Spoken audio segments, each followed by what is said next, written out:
इबलीस हमेशा शैतान नहीं था। ये तसव्वुर कि औरत अकेला गुनाह लाई कुरान में है ही नहीं। इबलीस और आदम दोनों ने नाफरमानी की। हवस, गुस्सा, लोभ, खौफ, ये सब कमजोरी के गुनाह हैं। आदाब, नमस्ते। पिछले वीडियो में हमने जिन की दुनिया देखी। आज उस एक जिन की बात करते हैं जिसने सबसे बड़ा सुकूत यानी कि डाउनफॉल देखा। कहानी वहाँ से शुरू होती है जहाँ से हम सोचते नहीं। इबलीस हमेशा शैतान नहीं था।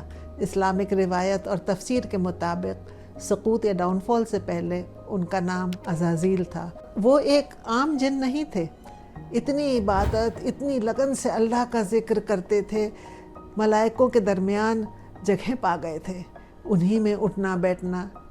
लेकिन जिन धुआं आलूद आग से बना था। बाज़ रिवायतों में आता है कि वो हज़ारों साल से इबादत करते थे। ज़मीन उनके सिजदों से घिस चुकी थी। मगर यहाँ पहला सबक छुपा हुआ है। इबादत जो अंदर से खाली हो वो रेत पे बना हुआ घर होता है। उन्होंने इबादत तो की मगर उसके अंदर एक मैं छुपा हुआ था। अभी उन्हें खुद पता नहीं था मगर आजमाइश आने वाली थी। अल्लाह ने फरमाया, ज़मीन पर एक नायब भेजूंगा। फिर आदम अलैहिस्सलाम बनाए गए मिट्टी से, खाक से, और अल्लाह ने उन तमाम चीज़ों के नाम सिखाए, वो इल्म जो मलाइकों को भी नहीं दिया गया था। फिर हुक्म आया, आदम को सजदा करो। हर फरिश्ते ने सजदा किया और अज़ाज़ील ने इनकार कर दिया। कुरान ने ये लम्हा कई जगहों बयान किया है, बार बार, जैसे कि किसी गहरी बात को दोहरा के समझाना हो। सूरह अल अरफ में खुदा ने खुद पूछा, जब मैंने हुक्म दिया था तूने सजदा क्यों नहीं किया? और जवाब अज़ाज़ील का वो 4 लफ्ज़, आई एम बेटर, मैं उससे बेहतर हूँ। तूने मुझे आग से बनाया, उसे मिट्टी से। इन 4 लफ्ज़ों में सदियों की इबादत ढेर हो गई, क्योंकि उन तमाम सजदों के अंदर एक छुपा हुआ मैं बैठा था जो खुद को देखता रहा, खुद पर आफरीन कहता रहा। कुरान का सबसे खतरनाक नफ्सियाती नुक्ता ये है, इब्लीस ने अल्लाह का इनकार नहीं किया, उसने खुद पर यकीन ज़्यादा कर लिया। बाकी सब गुनाह नफ्स की कमज़ोरी से आते हैं। हवस, गुस्सा, लोभ, खौफ, ये सब कमज़ोरी के गुनाह हैं। मगर गुरूर उस नफ्स का गुनाह है जो खुद को खुदा समझ ले। गुरूर वो अकेला गुनाह है जो अपनी इस्लाह का दरवाज़ा खुद बंद कर देता है। तो अज़ाज़ील वो इतनी इबादत करने वाला गिरा और बन गया इब्लीस, ना उम्मीद, हक से टूटा हुआ, द अकर्स्ड वन। उसका नया नाम खुद एक सज़ा है। निकाला गया, लानत किया गया, मरदूद हुआ, और इब्लीस ने तौबा नहीं की।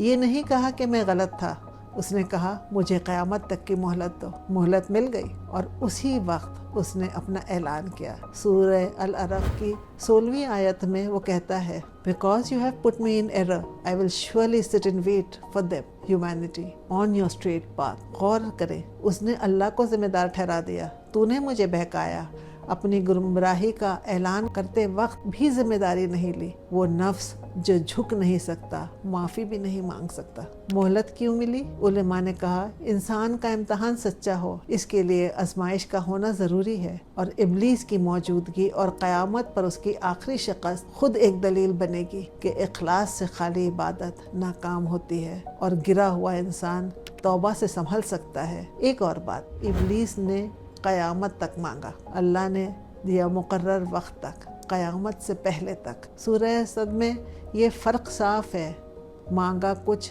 मिला कुछ और। अब जन्नत का वाक़या और वो सवाल जो हमेशा दबाया जाता है। बाइबल की रिवायत में कहा जाता है कि सबसे पहले ईव बहकती हैं, हवा जिनको हम लोग अरबी में कहते हैं, और फिर आदम को शैतान बहकाता है। वो वजह बन जाती हैं इंसान की तबाही की, और इसको ओरिजिनल सिन भी कहा गया है। सदियों का मजहबी और समाजी सोच इसे एक रीडिंग पर खड़ा हुआ है।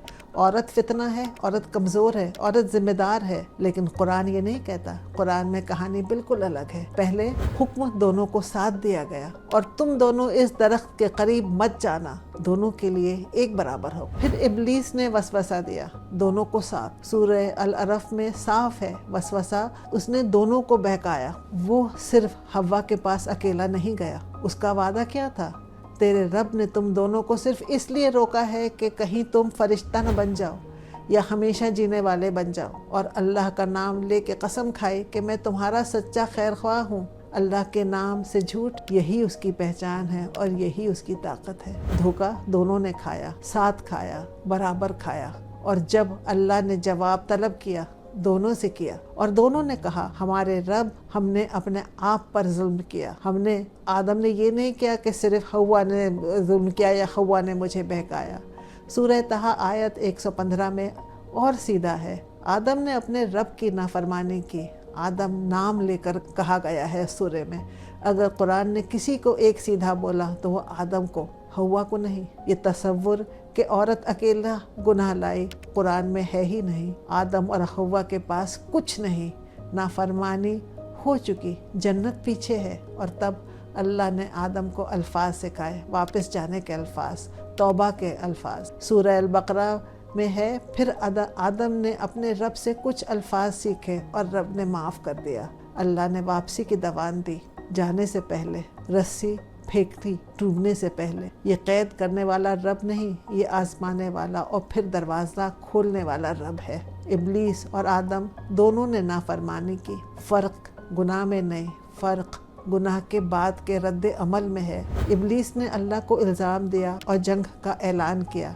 आदम ने कहा हमने अपने आप पर जुल्म किया है और रहमत मांगी। यही वो धुरा है जिस पर इंसान की पूरी कहानी घूमती है। इब्लीस की कहानी उस नफ्स की कहानी है जो कभी झुकी नहीं, और ये नफ्स और इंसान में रहता है, क्योंकि हम में कुरान इस कहानी में इब्लीस को बाहरी दुश्मन नहीं दिखाता। वो एक आईना है। उसका गुनाह, गुरूर, इल्ज़ाम, जिम्मेदारी से भागना, अपनी अक्ल को हुक्म से ज़्यादा मानना, यही सबसे ज़्यादा इंसानी गुनाह है। हम इन्हें अंदर से जानते हैं, मगर कहानी आदम भी देता है, जो गिरा, जो फरेब तो खा गया और जिसे एक पल की वापसी पर रहमत मिल गई। तौबा, लौटना, ये वो ताकत है जो इब्लीस के पास नहीं। वो गुरूर में इतना अंधा है कि ये रास्ता उसे नज़र ही नहीं आता। हम पर लाजिम नहीं कि हम भी वही करें। इब्लीस ने कहा था इनमें से अक्सरों को मैं नाशुक्रा पालूंगा। अक्सर, सब नहीं, एक बकिया हमेशा था, जो याद रहते, जो लौटे। अज़ाज़ील से इब्लीस तक की ये कहानी आखिर में इब्लीस की नहीं, उस मखलूक की है जो भूल जाती है कि वो मखलूक है, और ये एक आगाज़ है आग में लिखा हुआ।